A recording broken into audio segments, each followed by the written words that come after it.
This video covers pages 28 through 32 in your notes. So we've talked about what potential energy is, and that the type that we're going to calculate is gravitational potential energy. It is described by this equation. So M, as you probably already would know, stands for mass, and it has units of kilograms. And G represents the acceleration due to gravity, which is negative 9.81 meters per second squared. And H is the distance downward, or the height. Now you have to be careful because the distance downward is going to be a negative number.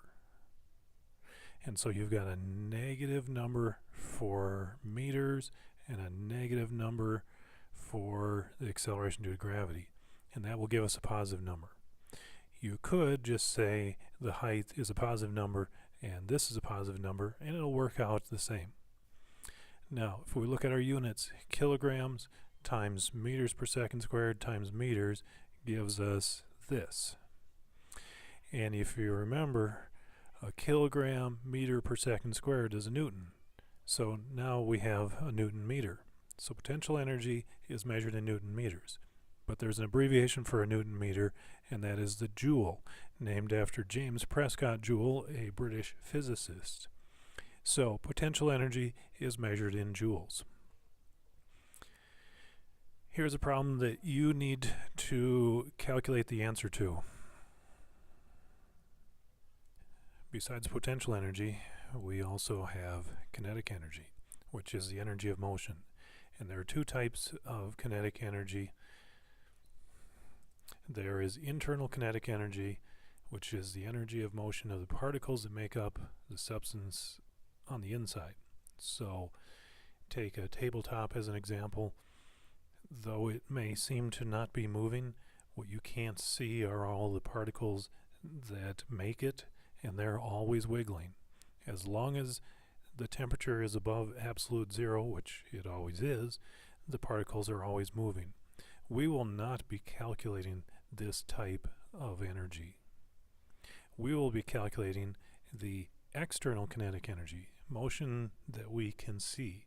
So a football flying through the air, a car driving down the road, a fish swimming, those all have external kinetic energy, and that's what we will be calculating.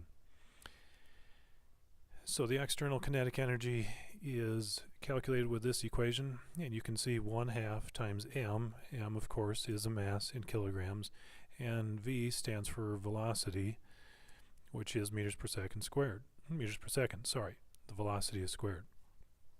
So our units would be kilogram times meter squared per second squared, which is the same as a kilogram times a meter per second squared.